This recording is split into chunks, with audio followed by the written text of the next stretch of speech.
Hello everyone, welcome to Tushala education. आज solid state के third lecture में हम डिस्कस करेंगे क्रिस्टल स्ट्रक्चर के बारे में। लास्ट हमने देखा था क्रिस्टलाइन सॉलिड। क्रिस्टलाइन सॉलिड्स के टाइप भी देखे थे, कौन कौन से? आयोनिक था, कोवैलेंट, नेटवर्क था, मॉलिक्यूलर था और एक मेटालिक। ठीक है, तो आज देखें क्रिस्टल स्ट्रक्चर बनता कैसे है, क्रिस्टल स्ट्रक्चर होता कैसे, अरेंजमेंट कैसे होता है, उसकी प्रॉपर्टीज क्या होती है। ठीक है, चलो। क्रिस्टल स्ट्रक्चर एक 3 डायमेंशनल स्ट्रक्चर, 3 डायमेंशनल ज्योमेट्री पता है ना? क्या होती है? 3D मतलब 3 डायमेंशनल जोक नहीं मारने होते। हाँ, तो 3D का लॉन्ग फॉर्म क्या है? 3 डायमेंशनल। D का लॉन्ग फॉर्म डायमेंशन ही है ना। क्या होता है 3 डायमेंशन मतलब क्या होता है? 2 डायमेंशन क्या होता है? 3 एक्सिस वो 3 डायमेंशनल 3 एक्सिस के साथ होता है। 3 एक्सिस के साथ होता है मतलब क्या होता है?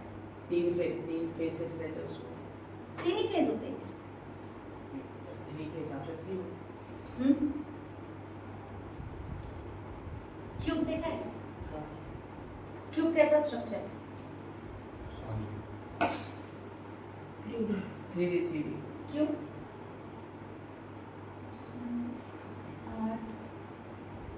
8 क्या? 6 चलते हैं, 6 फेस रहते हैं उसमें। मेरा बोलने का मतलब है तीनों डायमेंशन, तीनों एक्सिस, मतलब जैसे कि इस पेन के बैक साइड देख पा रहे हो क्या? ऐसा स्ट्रक्चर जिसका अपन फ्रंट और साइड वगैरह भी देख पाते हैं। क्यूब को देखना, फ्रंट इधर थोड़ा पोर्शन आप उसका क्या कर सकते हो, एक साइड से उसको रोटेट करोगे तो हर डायरेक्शन से आप उसको प्रॉपरली मूव करके देख पाते हो, एक ही जैसा दिखता है। देखियो, तो सेम आपको क्रिस्टल स्ट्रक्चर का क्या देखना है, 3 डायमेंशनल स्ट्रक्चर वो बनाता कैसे है। ठीक है, 3 डायमेंशनल एरे में उसके एटम की पोजीशन क्या होती है, वो क्रिस्टल बनता कैसे। ठीक है, सबसे पहली चीज क्रिस्टल स्ट्रक्चर में आपको 2 चीजें पढ़नी है। पहला टर्म आएगा आपका लैटिस और सेकंड आएगा आपका बेसिस। क्यों? क्रिस्टल स्ट्रक्चर इन दोनों को मिलकर ही बनता है।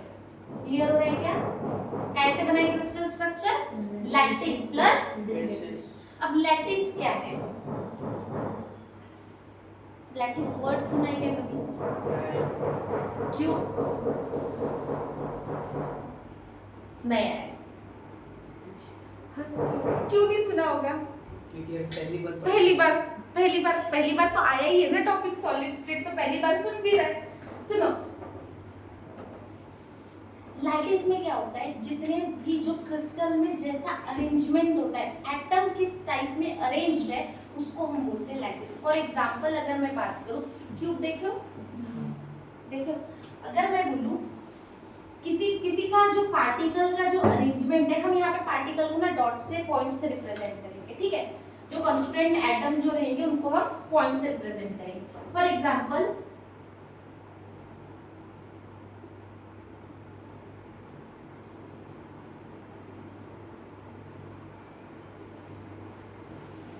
इस तरीके से अगर कोई स्ट्रक्चर है, कोई जो क्रिस्टल है वो इस वे से स्ट्रक्चर बना रहा है। ठीक है, उसका अरेंजमेंट कैसा है? The arrangement of particles, arrangement of atom को ही हम क्या बोलते हैं? लैटिस। जिससे क्या होता है? 3 डायमेंशनल स्ट्रक्चर बनता है। क्लियर है? इसको हम क्या बोलेंगे? अरेंजमेंट को, arrangement of atom is lattice. Basis क्या होता है? उसमें कौन कौन से कॉन्स्टिट्यूएंट मॉलिक्यूल्स या एटम्स या आयंस है। ठीक है, फॉर एग्जांपल अगर मैं बात करूं NaCl, समझ रहे हो NaCl? NaCl में कौन कौन से मॉलिक्यूल है? बेसिस कौन कौन से?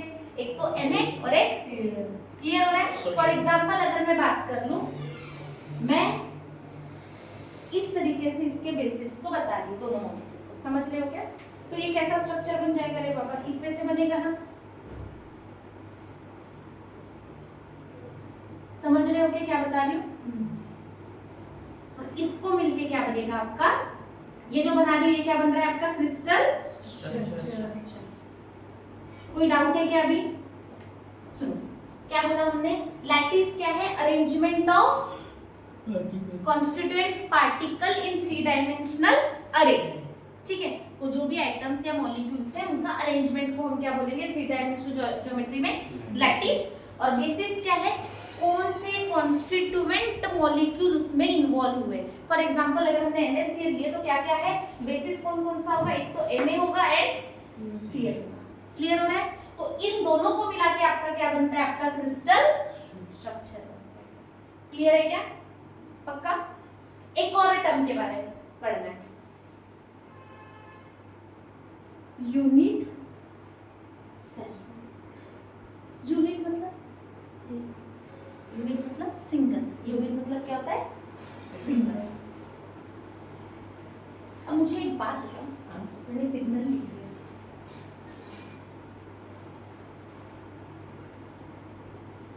ठीक है, हो जाता है एकदम चल पहले जाता भी है। सेम ही लिखा है।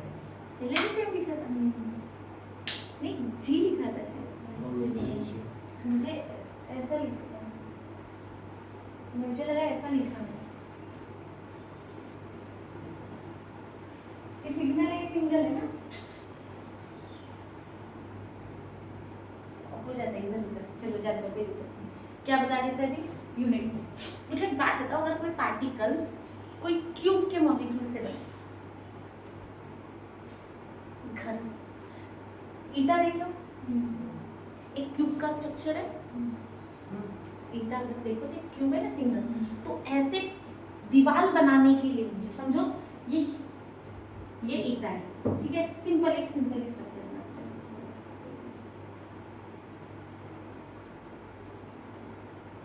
ये ईटा है, ठीक है। अब ऐसी कंटिन्यूअसली ईंटें मिलकर, समझ रहे हो, एक वॉल बनेगी, दीवार बनेगी। दीवार बनाना, अगर मुझे पूरी दीवार बनानी है तो ऐसे क्या बोलते हैं, जो ईंटों को कंटिन्यूअसली क्या करना पड़ेगा? अरेंज करना पड़ेगा। पर मुझे एक बात बताओ, ये सब में रिपीट क्या हो रहा है? ये ब्रिक रिपीट हो रहा है, ये क्यूब रिपीट हो रहा है। तो ये क्यूब इसका क्या हो गया? रिपीटेटिंग यूनिट हो गया। और ये सिंगली तो रिपीटेड हो रहा है ना, और तब जाके आपकी वॉल बन रही है। इसी को आप क्या बोलोगे? Unit cell.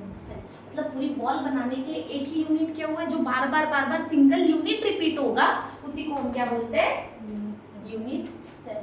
क्लियर हो रहा है क्या? The repeating unit in the crystal structure,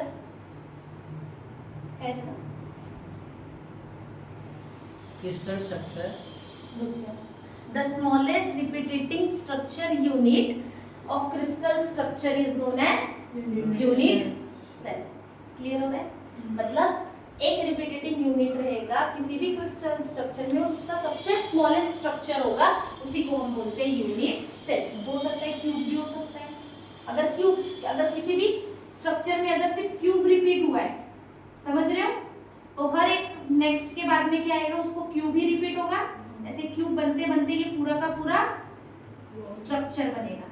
clear हो रहा है? चाहे वो कोई भी स्ट्रक्चर हो, क्रिस्टल स्ट्रक्चर बनेगा। क्लियर है? Done. Lattice done, basis done, unit cell done. पक्का? डाउट है? अब आते हैं types of unit cell.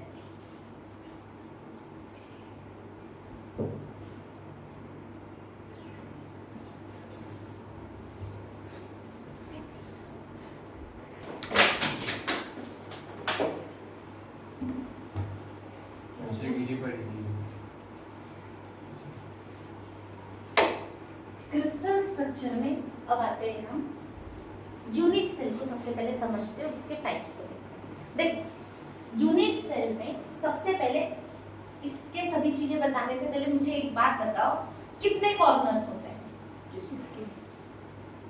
Cube में? ये क्यूब है 8 9 8 8 8 वाले कितने, 9 वाले कितने? कॉर्नर या फिर वर्टाइसेस कितने होते हैं? कॉर्नर बोले तो 8 होते हैं। हाँ, 8 कौन कौन से बनाए? 1 2 तीन 3 चार 4 5 6 7 आठ क्लियर है? नौ। ये क्या हो गई इसकी? नौ किधर है? 8 कितने कॉर्नर्स। कॉर्नर। एज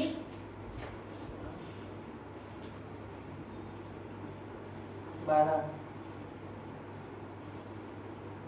12 पूछना सबसे पूछने देना, तो अकेले ही क्यों बता रहा है? अर्पिता एज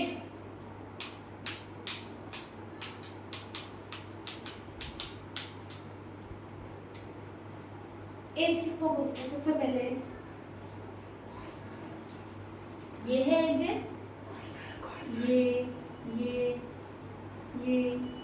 समझ रहे हो? 10 ये कितनी हो गई? चार कितने हो गई? 3 4 बार 4 सॉरी 3 बार 4 कितने हो गई? 12 कितनी आएगी एज? अर्पिता पक्का ना? कितनी हो गई? 12। क्लियर है? Edge. Face Abhijit, Abhijit cube देखा है क्या? क्यूब इमेजिन कर। ऊपर नीचे घूमना। फेस कितनी? 6 बॉडी का centre, body centre 6 body centre कितने होंगे बॉडी सेंटर? भाई ये रूम देखो, रूम का कितना सेंटर है? नहीं ऊपर से बोलते क्या अंदर से बोलते? पूरे बॉडी का सेंटर ये क्यूब ही है ना, एक। तो कितना रहेगा? एक। समझ रहे हैं क्या? पूरे बॉडी का सेंटर एक ही है ना, अलग अलग साइड से बीच के सेंटर वो फेस सेंटर होगा। ठीक है, कितना होगा बॉडी सेंटर? अब देखो फेस सेंटर कितने होंगे? 6 ये फेस सेंटर 6 होंगे। एज सेंटर 12 जितने वो है उतने। अगर मैं पूछूं फेस डायगोनल कितनी होगी? फेसेस की डायगोनल यही होगा ना, डायगोनल। फेस की डायगोनल कितनी होगी? 12 फेस डायगोनल 12 अच्छा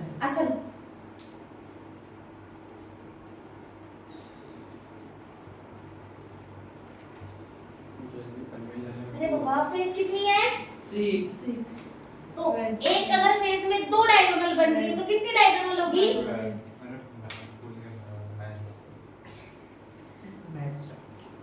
बॉडी डायगोनल अब बताओ। 1 2 हाँ 2 4 कैसे?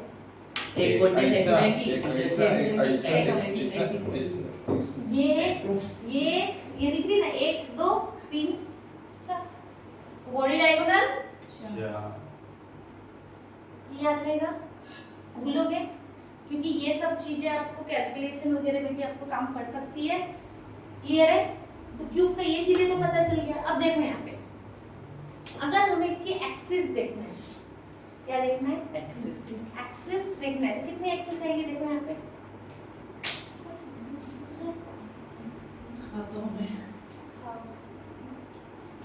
यहाँ देखो, एक ये होगा, एक ये है और एक ये।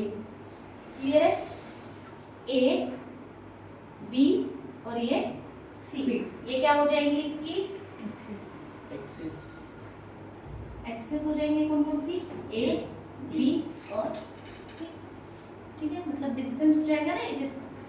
अगर एंगल की बात करें तो एक्सिस एंगल्स कौन कौन से हो जाएंगे?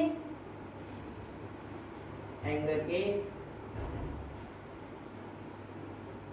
अल्फा बीटा गामा कहाँ पे? ये अल्फा, ये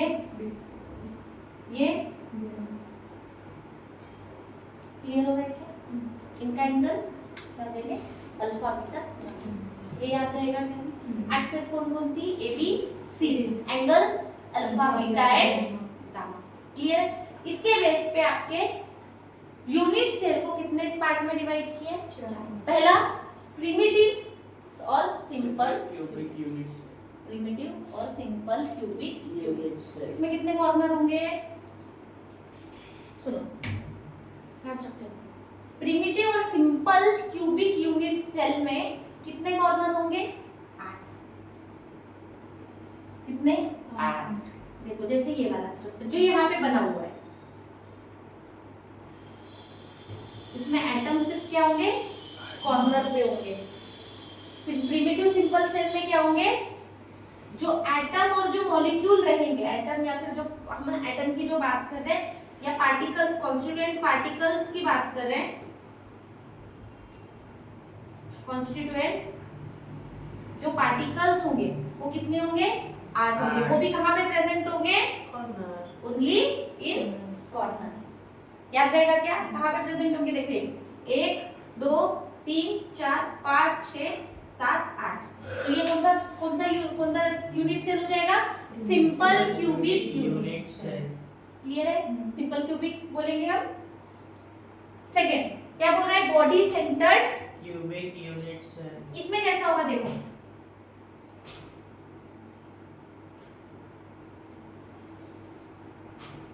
इसमें कॉर्नर में, बॉडी सेंटर्ड में क्या होगा? कॉर्नर में एटम्स प्रेजेंट होंगे, कॉर्नर में भी एटम्स प्रेजेंट होंगे। कॉर्नर में कितने हो जाएंगे? 8। 1 2 3 4 5 6 7 8। उसके अलावा क्या बोल रहे? बॉडी सेंटर्ड, एक एटम कहाँ प्रेजेंट होगा? बॉडी के सेंटर। क्लियर हुआ? एक एटम कहाँ प्रेजेंट होगा? Body centre. बॉडी सेंटर में एक एटम प्रेजेंट होगा। क्लियर हो गया क्या? ये स्ट्रक्चर क्या हो जाएगा? Body centred cubic unit cell. Clear है? नेक्स्ट क्या है? Face centred cubic unit cell. Face centre यहाँ बना लें।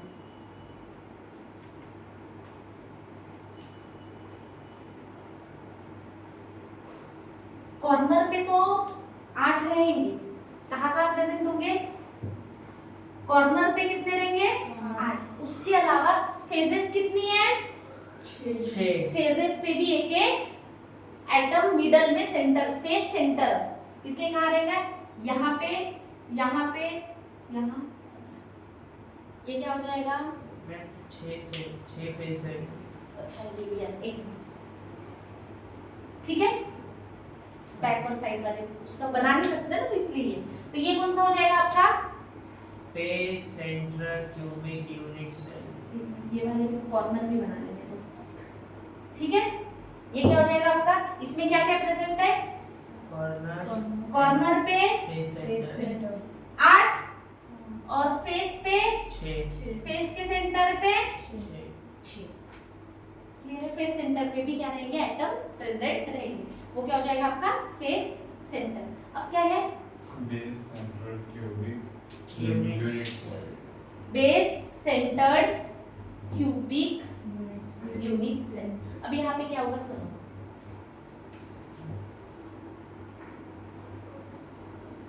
देखो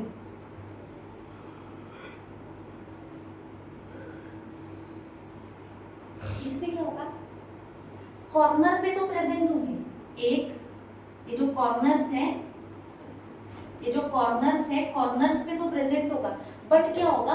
अपोजिट फेजेस पे 2 एटम प्रेजेंट रहेंगे। क्या होगा? बेस पे।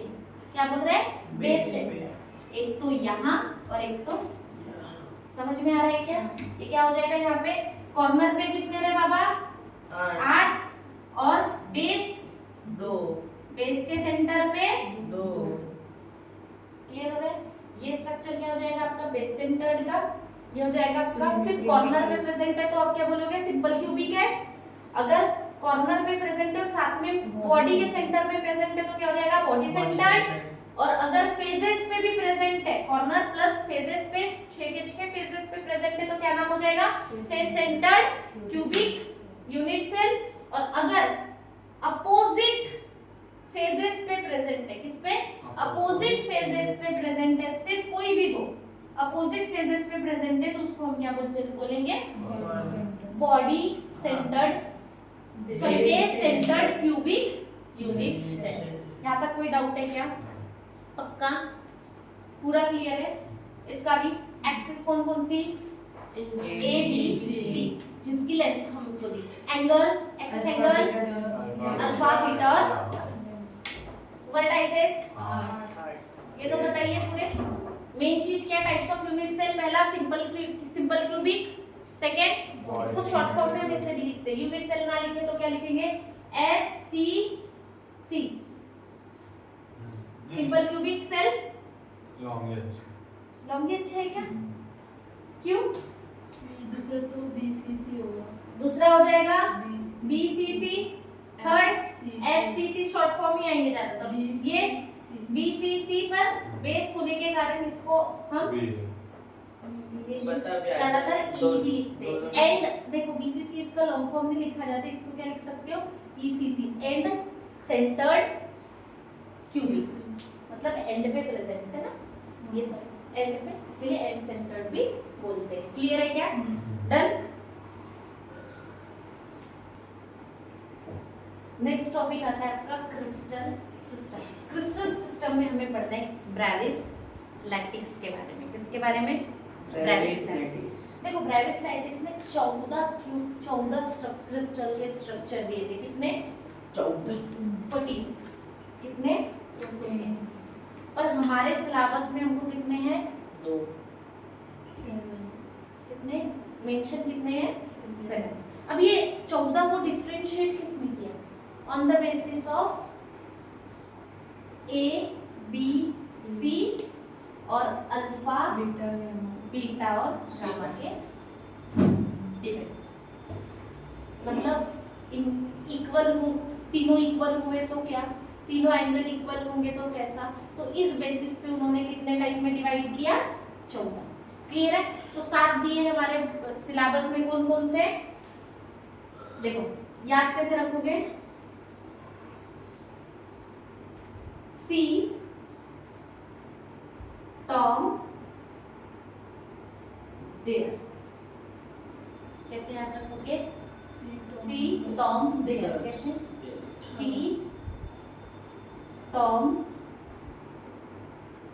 देयर। क्लियर हो रहा है क्या? अब लिखते हैं सी टॉम। क्लियर हो रहा है क्या? पहला सी से पहला आया था, कौन सा आएगा? क्यूबिक। टी से ट्राइगोन, टेट्रागोन, क्या आएगा? सॉरी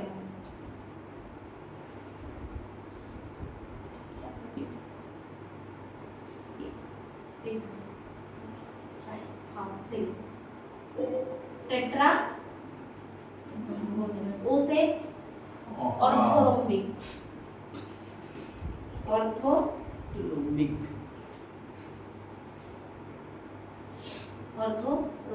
मी से एम से मोनोक्लिनिक। टी से ट्राई, ये इन दोनों में कंफ्यूज मत होना, टेट्रागोनल। इससे हेक्सागोनल। आर से रोम्बोहेड्रल। ठीक है? ये आपको सिर्फ सिलेबस में कौन कौन से? सी टॉम देयर, कैसे याद रखोगे? C for cubic, T for tetragonal, O for orthorhombic, M for monoclinic, T for triclinic, hexagonal और रोम्बोहेड्रल। क्लियर है? अब आते हैं इसमें आपके क्यूबिक सिस्टम में। क्यूबिक सिस्टम में हमने अभी 3 सिस्टम देखे थे, कौन कौन से? पहला एस सी सी, सेकेंड बी सी सी, एफ सी सी। हमें इन 3 के बारे में देखें। ठीक है, चलो। क्या? हाँ तो 4 पढ़े थे, हमको 3 देखना है, उसके पार्टिकल साइज देखने हैं। ठीक है, चलो। मुझे एक बात बताओ, एससीसी का means simple cubic cell simple cubic cell unit cell, body central body centre unit cell, face central cubic unit cell बोलना face centre. Cubic unit cell. चलो यहाँ देखो मेरी एक बात, इसमें क्या था, सिर्फ कॉर्नर्स के ऊपर में क्या थे, एटम्स प्रेजेंट थे, मतलब कॉर्नर पे कितने एटम्स थे, 8। क्लियर है। तो मैं नंबर ऑफ पार्टिकल भी साथ में बताते चल रही हूँ, ठीक है। कॉर्नर सिर्फ क्या प्रेजेंट था, कॉर्नर्स पे क्या प्रेजेंट रहेंगे, इसमें कॉर्नर्स पे कितने पार्टिकल्स रहेंगे, सॉरी कॉर्नर्स पे कितने एटम्स रहेंगे, 8 पक्का। तो नंबर ऑफ पार्टिकल्स देखना है तो कैसे निकालोगे, मुझे एक बात बताओ, अगर मैं इसको इसके 8 कॉर्नर पे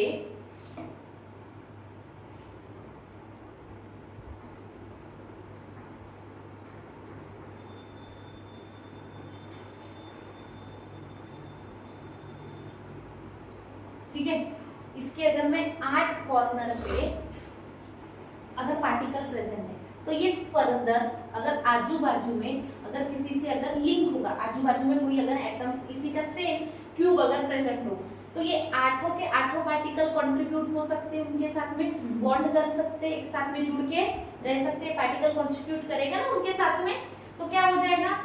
मगर मैं अगर मैं बात करूं इसमें कितने पार्टिकल्स है, 8, तो फर्दर 8 के साथ में कंट्रीब्यूट करेगा तो इसके अंदर में पार्टिकल कितना बचेगा, सिर्फ 1 पार्टिकल। क्लियर हो रहा है क्या। अब सेकेंड बी सी सी बॉडी सेंटर, इसमें कॉर्नर पे कितने हैं बाबा, 8, और एक कहाँ पे रहेगा, सेंटर बॉडी के सेंटर में कितना, 1।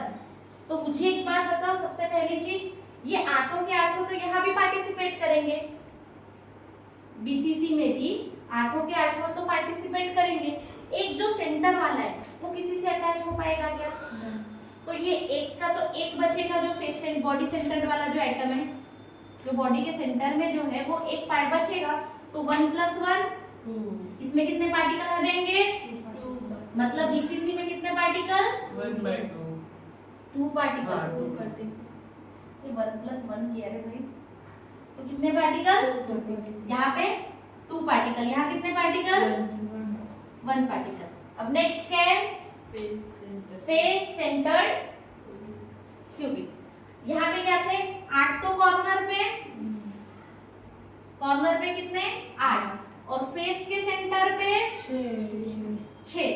क्लियर हो रहा है।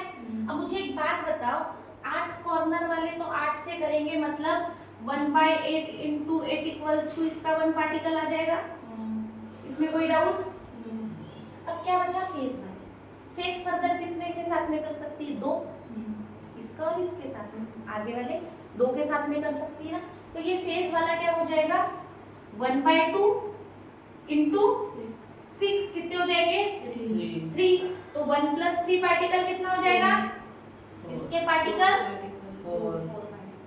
क्लियर हो रहा है क्या, क्या याद रखोगे, एफसीसी में कितने पार्टिकल्स, 1 बीसीसी में 2 और एफसीसी में, कैसे आए पता चला, पक्का। आजू बाजू जो नेबरिंग जो उसके वाले जो एटम जो पार्टिकल रहेगा, जो क्यूब रहेगा, वो उससे वो कैसे अटैच हो सकते हैं, उसके अटैचमेंट के बेस पे आप पार्टिकल निकालोगे।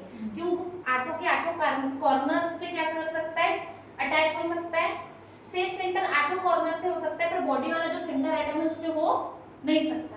फेस सेंटर 8 कॉर्नर से हो सकता है, और जो उसकी जो फेजेस है उससे 2 साइड से भी वो अटैच हो सकता है। तो इसके बेस पे क्या देंगे, इसके अंदर में 4 पार्टिकल। डन हो रहा है क्या, पक्का।